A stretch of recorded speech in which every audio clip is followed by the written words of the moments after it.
Bonsoir à tous, bienvenue dans votre édition du week-end. Voici les titres de ce samedi 15 avril. Défaite hier soir de la Roca Team en Euroleague dans un match sans enjeu face à l'Anadolu Efes. Le résumé de cette rencontre est à suivre dans quelques instants. Puis nous analyserons la saison de l'équipe monégasque avec David Cosette. Nous parlerons football également à la veille de la réception de Lorient au Stade Louis II. Comment l'AS Monaco aborde-t-elle cette rencontre ? Axel Dissassi répondra à cette question. Puis nous partirons à la rencontre des auteurs présents au Salon du Livre de Monaco qui se tient jusqu'à demain au Grimaldi Forum. La biographe de Pierre Cardin, Sylvana Lorenz, sera notre invitée ce soir. La Roca Team se déplaçait hier sur le parquet des doubles champions en titre, l'Anadolu Efes. Il s'agissait du dernier match de la saison régulière d'Euroleague. Assuré de terminer 4e, le coach Sacha Obradovic a pu se permettre de bien faire tourner l'effectif en vue des prochaines échéances. Le résumé de la rencontre est signé Yannick Debever et Thomas Deus. Dans une nouvelle semaine à 3 rencontres et à quelques jours d'une finale de Coupe de France, ce match sans enjeu mathématique a dû faire du bien à la Roca Team. Dès les premières actions, on comprend rapidement que les Monégasques ne joueront pas à 100% pour le plus grand bonheur des fans de l'Anadolu Efes Istanbul. Les locaux débutent par un 10-0 et vont globalement dominer l'ensemble de cette rencontre. Sacha Obradovic commence ses rotations d'effectifs très tôt, permettant notamment à Mathieu Strazel et Yohan Makoundou de se montrer. Les deux jeunes Roca Boys cumulent 30 points avec une mention spéciale pour Makoundou, auteur de la meilleure évaluation monégasque grâce à ses 16 points et 8 rebonds. Mais Monaco se fait marcher dessus par un homme en première mi-temps, Tibor Place. L'Allemand de 2,20 m fait la leçon aux intérieurs monégasques et se balade pour marquer 13 points, rien que dans le second quart-temps. Au coude à coude à la mi-temps, Monaco va ensuite encore un peu plus baisser son intensité dans les duels défensifs. Restent seulement des actions offensives spectaculaires avec les avions Hall et Makoundou. Bravo ça mon grand. La petite feinte de main à main, ils étaient déjà prêts à défendre. Efes Istanbul se détache complètement dans le dernier quart-temps et enchaîne les paniers sans grande difficulté. Sacha Obradovic laisse faire et Monaco termine sa phase de saison régulière par une défaite anecdotique 87-72. Certains de terminer 4e, les Monégasques pensaient sans doute déjà aux playoffs qu'ils joueront face au Maccabi Tel Aviv. My main goal was not to get any injuries. This is hard to in these circumstances. Like to motivate the team to play on their maximum. We can have our chances. So more than ever, everything we have to use our home court advantage because there is most likely one of the hardest court to play. So okay, we do know like how to play them. Now it's all about being ready for this. Et voici donc le classement final d'Euroleague avec l'Olympiakos premier de cette saison régulière. Sur son dernier match, Kaunas a réussi à se qualifier à la 7e position grâce à sa victoire sur le Bayern Munich. De retour en principauté, les Roca Boys se préparent maintenant à sécuriser définitivement la première place de Betclic Elite ce dimanche. Il faudra pour cela l'emporter face à Fos-sur-Mer à Gaston Metz. Et cette rencontre face à Fos-sur-Mer sera une fois de plus à suivre en direct à partir de 17h sur Monaco Info avec aux commentaires Frédéric Elion et Ali Traoré. Autre voix familière du basket, David Cosette nous fait vivre les rencontres d'Euroleague sur Squeak et sur notre antenne. Il est avec nous pour analyser cette saison de la Roca Team. Bonsoir David. Bonsoir. Le match d'hier face à l'Anadolu Efes était sans enjeu puisque la Roca Team avait déjà sécurisé sa 4e place de la saison régulière en Euroleague. On peut dire que l'équipe monégasque confirme pour sa 2e saison dans la compétition reine européenne. Ouais, c'est une belle confirmation quand on voit les grosses équipes qui sont restées sur le carreau, qui ne sont pas qualifiées pour les playoffs. C'était la saison, de l'avis de tous les observateurs, la plus dense, la plus relevée de toute l'histoire de l'Euroleague. On voit Milan avec ses 30 millions de budget qui est passé à la trappe, Bayern Munich qui est ambitieux également, et jusqu'au double champion d'Europe en titre où il y a des superstars dans cette équipe qui ne fait même pas les playoffs. Donc dans ce contexte-là, déjà de confirmer, c'est quelque chose d'incroyable. Et même de faire mieux que l'année dernière en ayant l'avantage du parquet, c'est assez sidérant quand même. Quels sont les atouts de cette Roca Team? Qu'est-ce qui fait la différence par rapport aux autres équipes? La différence par rapport aux autres équipes, finalement, ça aurait été sa constance sur toute la saison. Il n'y aura pas eu trop de passages à vide, alors que quasiment toutes les équipes, il y a eu des moments, des séries un petit peu compliquées. Mis à part les 2 déplacements à Belgrade où ils sont passés à côté, les joueurs de Monaco, ils ont été dans le coup tout le temps. Et on peut dire que par rapport à l'année dernière, toutes les retouches qui ont été faites, ça a été des bonnes retouches, c'est-à-dire que c'était déjà une équipe qui dominait physiquement ses adversaires. C'est encore plus le cas cette saison. Et puis, il y a encore plus de talent offensif. L'année dernière, c'est vrai qu'on se reposait beaucoup sur Mike James. Et là, avec l'arrivée de Jordan Lloyd et de Eli Okobo, eh ben, l'équipe elle a pris vraiment une dimension supplémentaire, quoi. Le Maccabi Tel Aviv sera donc l'adversaire des Monégasques en quart de finale. À quoi devons-nous nous attendre, David? À une chaude ambiance dans la salle du Maccabi, parce que on dit toujours c'est le club nation, c'est-à-dire que tout le pays s'identifie à ce club. Historiquement, c'est une ambiance toujours enfiévrée, et donc il ne faut pas trébucher à la maison. Autant la saison dernière, on s'en souvient, au bout du 5e match, l'équipe de Monaco a été tombée court, et là, il faudra profiter de l'avantage du parquet. Mais ça veut dire gagner les 2 premiers matchs à la maison, parce que à Tel Aviv, ce sera compliqué. Pas impossible, hein, pas impossible. C'est une équipe qui convient bien à Monaco. Franchement, on était plusieurs à échanger sur ce sujet avec les consultants avec lesquels je travaille, que vous connaissez bien. Et on se disait que le Partizan Belgrade, ça aurait été plus compliqué, parce que le Partizan Belgrade, si vous trébuchez chez vous, c'est encore pire que le Maccabi au niveau de l'ambiance et tout ça.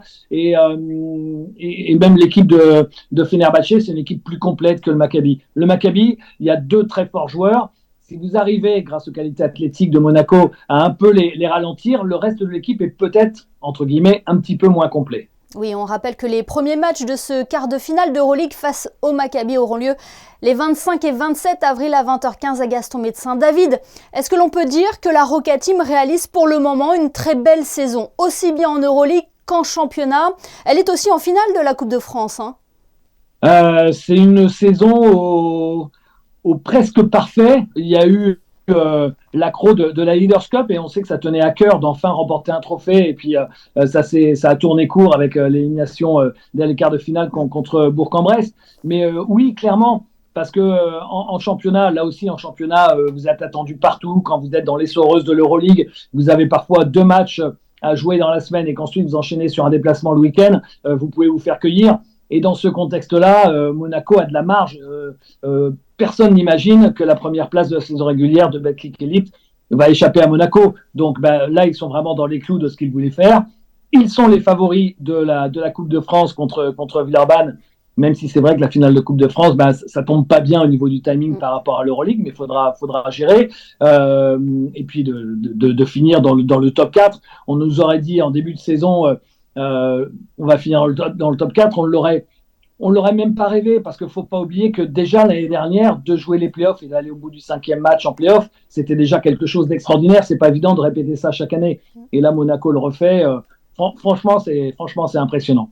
Merci beaucoup en tout cas David Cosette d'avoir été avec nous sur Monaco Info. C'est toujours un plaisir de vous avoir pour analyser cette saison exceptionnelle de la Roca Team. Merci. Merci Émilie. Prochaine rencontre donc de la Roca Team ce dimanche à 17h à la salle Gaston Médecin, et au même moment, l'AS Monaco recevra Lorient pour le compte de la 31e journée de Ligue 1. Malgré leur match nul face à Nantes la semaine dernière, les Monégasques restent en course pour une place sur le podium, mais il faudra se méfier des Merlus, en quelque sorte la bête noire des Rouges et Blancs. On écoute Axel Disassi en conférence de presse d'avant-match. C'est toujours difficile à manœuvrer ce genre d'équipe assez valeureuse et très performante en transition. On l'a vu la semaine dernière où ils ont réussi à tenir en échec Marseille. Donc voilà, on s'attend à un gros match au niveau physique, au niveau de l'intensité, mais à nous de répondre présent pour pouvoir continuer à avancer dans ce championnat. Je suis confiant par rapport au sprint qui nous attend, et je pense que l'expérience passée non seulement auprès des joueurs, mais auprès des dirigeants, savoir comment gérer les émotions lors de ces passages. Je pense que ça peut être un gros avantage pour nous, malgré que aussi on a des concurrents qui ont eux aussi leur arme. Monaco-Lorient, c'est donc ce dimanche à 17h05 au Stade Louis II. Dans le reste de l'actualité, vous avez pu suivre en direct jeudi la séance publique législative au Conseil national. 3 projets de loi ont été votés, dont celui portant sur la création d'une caisse monégasque de retraite complémentaire. Le gouvernement princier a salué hier dans un communiqué ce vote. Ces images à présent de l'inauguration de la salle Rémy Mortier au ministère d'État et plus précisément au département des Relations extérieures et de la coopération.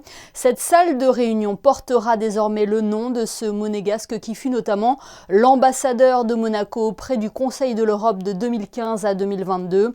Le prince Albert II était présent pour évoquer la mémoire de Rémy Mortier, autour notamment du ministre d'État Pierre Dartout et de la ministre des Relations extérieures et de la coopération Isabelle Béraud-Amadei, ainsi que de la famille de Rémy Mortier. C'est un rendez-vous annuel qui est très attendu par les auteurs de la région. Le 12e Salon du Livre de Monaco se tient tout au long du week-end au Grimaldi Forum, l'occasion d'échanges et de conférences autour de l'écriture. Le reportage de Patricia Navarro et Julien Tiss. Chaque année, il faut pousser un peu plus les murs pour accueillir tous les auteurs participant au Salon du Livre. Et c'est désormais au Grimaldi Forum que se tient cet événement porté depuis ses débuts par une grande amoureuse des lettres. L'amour de l'écriture et l'amour de faire de cet événement quelque chose de pérenne, quelque chose d'attirant, quelque chose de merveilleux. Mais l'écriture, la littérature, c'est ma passion. Cette année encore, le salon a fait la part belle aux auteurs régionaux et ils étaient nombreux, originaires de Monaco ou y résidant, ce qui démontre la richesse du vivier d'auteurs, que cela soit dans un style classique, dans un esprit d'ouverture sur le monde ou pour évoquer les souvenirs d'une vie. C'est surtout le fait des 3 choses qui ont marqué ma vie, c'est-à-dire, bon, elle est encore là, ma vie est encore là, mais donc la musique, l'automobile, et puis Abbey Road, donc c'est la trilogie de ma vie et du livre. Je m'étais donné comme objectif d'écrire un article par an, puis c'est devenu des livres, et maintenant c'était toujours des livres d'organisation, de gestion, d'économie ou du monde. Et là, avec le confinement, j'ai raconté des anecdotes naturelles qui me sont arrivées pendant la vie de travail. Au départ, on écrit toujours pour soi et ensuite on le propose à un public qu'on ne connaît pas quand il s'agit d'un roman. En l'occurrence, pour moi, il s'agit d'un public plutôt de théâtre et on a souvent de très bonnes surprises parce qu'on a des retours en direct des gens et on est toujours heureux d'avoir fait plaisir. Je ne suis pas un écrivain professionnel, je suis un diplomate, mais c'est toujours un plaisir de venir dans un salon du livre, un week-end, parce qu'on rencontre du monde et puis on est en contact avec les lecteurs qui viennent vous poser des questions, vous demander qu'est-ce qui vous a conduit à écrire ce livre, etc. Et donc, c'est tout à fait intéressant. Une même envie, un même objectif donc pour tous ces auteurs, partagés avec le lecteur. Et pour prolonger cet échange au-delà de la seule lecture de leurs livres, ils vous attendent tous jusqu'à dimanche au Grimaldi Forum. On vient de le voir dans ce reportage, beaucoup d'auteurs de la région étaient présents, mais aussi des têtes d'affiche comme Jean-Louis Debré, Bernard Werber ou la galeriste et égérie de Pierre Cardin, Sylvana Lorenz. Elle est justement avec nous en duplex depuis le Salon du Livre de Monaco. Bonsoir Sylvana Lorenz. Bonsoir Émilie. Vous présentez donc en principauté votre livre Madame Cardin à la cour du dernier empereur de la mode aux éditions L'Archipel. Vous y dessinez le portrait d'un homme secret. Est-ce que l'on peut dire que c'est un ouvrage intime? C'est un ouvrage intime, c'est une biographie du grand couturier Pierre Cardin, mais si vous voulez, pendant 30 ans où j'ai été sa compagne, il m'a raconté sa vie très intime. Donc et ensuite j'ai retranscrit, donc on peut dire que c'est lui qui a écrit cette biographie. Oui, c'est en quelque sorte les mémoires de Pierre Cardin à travers votre plume. Ce sont ses mémoires qu'il m'a racontées lui-même et dont j'ai hérité. C'est le plus bel héritage qui soit. Qu'est-ce que l'on découvre dans la vie de Pierre Cardin? C'est vraiment on va dire un regard sur toute cette carrière de cet enfant d'immigré italien jusqu'à sa consécration en tant que créateur de mode? Alors, il a été non seulement un créateur de mode, mais aussi un businessman à l'origine des licences. Il a été aussi un homme de spectacle, puisqu'il était producteur au sein de l'espace Pierre Cardin que j'ai dirigé moi-même pendant des années. Donc, il était un homme multiple, mais essentiellement un self-made man, oui. Vous le disiez, vous avez été la compagne de Pierre Cardin pendant 3 décennies, mais vous avez été aussi une égérie. Alors c'est ça, j'ai été son égérie et bien avant moi, il y a eu une égérie merveilleuse qui s'appelait Jeanne Moreau, avec laquelle il a eu une relation sentimentale aussi de 1962 à 1966. Il a fait pour elle des costumes de ses plus grands films, dont Eva, où la mariée était en noir. Et là, j'ai exposé au Forum Grimaldi, puisque j'ai acheté une collection de robes de Jeanne Moreau chez Arcurial en 2020. J'ai exposé un manteau du soir, voyez-vous, en lamé argent, avec le célèbre bouton circulaire en vinyle, tellement typique de Pierre Cardin. Et ça a été fait sur le corps de Jeanne Moreau. Ensuite, vous voyez plus loin, toujours une création pour Jeanne Moreau, qui est une tunique en sequin, c'est-à-dire en paillettes. Et au milieu, j'ai mis la création qu'il a fait pour moi. C'est la robe sur mon corps. C'est une robe de Vestale, puisqu'il me considérait comme la prêtresse de son culte. Et il savait très bien qu'après lui, je continuerais ce culte. Est-ce que l'on peut dire qu'il a changé le cours de votre vie, car vos chemins étaient destinés, hein? Il a changé le cours de ma vie. En fait, il a toujours été le cours de ma vie, puisque je l'ai rencontré lorsque j'avais 9 ans sur une image de papier glacé, justement une photo de couple avec Jeanne Moreau, que ma mère regardait. Et je lui ai dit à ma mère, cet homme, un jour, je l'épouserai. À partir de ce moment-là, jusqu'à ma rencontre avec lui en 1983, où j'avais 30 ans, je n'ai cessé de le chasser pour me mettre sur son chemin et finalement pour qu'il me voie, ce qu'il a fait. Pierre Cardin nous a quittés en décembre 2020. Il était indispensable pour vous, Sylvana Lorenz, de lui rendre hommage à travers ce livre. Est-ce qu'écrire vous a servi aussi de faire face à votre deuil ? Alors justement, en 2020, ça a été le tremblement de terre. Vous savez, il était un immortel, il faut le savoir, c'était un académicien. Mais aussi dans ma tête, il était un immortel, et dans la sienne aussi. Et quand il est mort, ça a été... Alors j'avais 2 solutions, ou devenir folle, ou justement recréer le lien, la connexion avec lui à travers l'écriture et l'exercice de son culte. Et c'est ce que je fais. Il affectionnait particulièrement la Côte d'Azur. On le sait, vous êtes de Nice. Mais Pierre Cardin avait également un petit pied-à-terre à Théoule-sur-Mer, le fameux palais Bulle. Hein.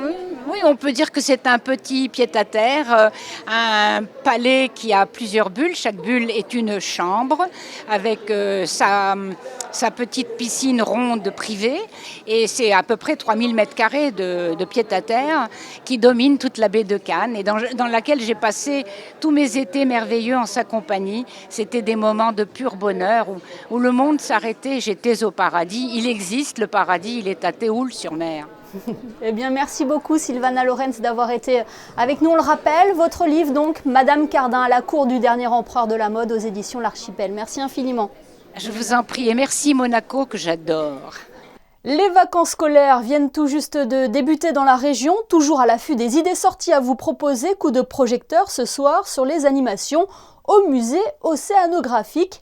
Elles sont multiples et variées, comme l'Escape Game, qui vous emmène dans un voyage spatio-temporel à bord du bateau laboratoire, le Princess Alice 2. L'exposition Mission Polaire, et elle toujours d'actualité, et ravira petits et grands. Plus d'informations sur le site officiel du musée océanographique. Jetons un coup d'œil à présent sur les prévisions météo avec vous, Frédéric Elion. Bonsoir Frédéric. Est-ce que le ciel sera dégagé pour la finale du Rolex Masters dimanche ?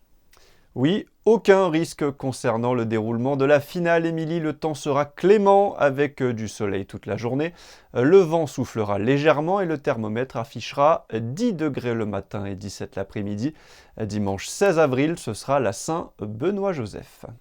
Merci Frédéric. On vous retrouve tout à l'heure dans les experts du tennis avec Christophe Pacaud et Laurent Orsini. Vous reviendrez sur la très belle performance en double de Romain Arneaudo qui s'est qualifié avec son coéquipier Tristan Samuel Westborn pour la finale du Rolex Monte Carlo Masters. Ce journal est à présent terminé. Merci de nous avoir suivis. On se quitte avec les photos de Manuel Vitali qui s'est baladé dans les allées du Salon du Livre.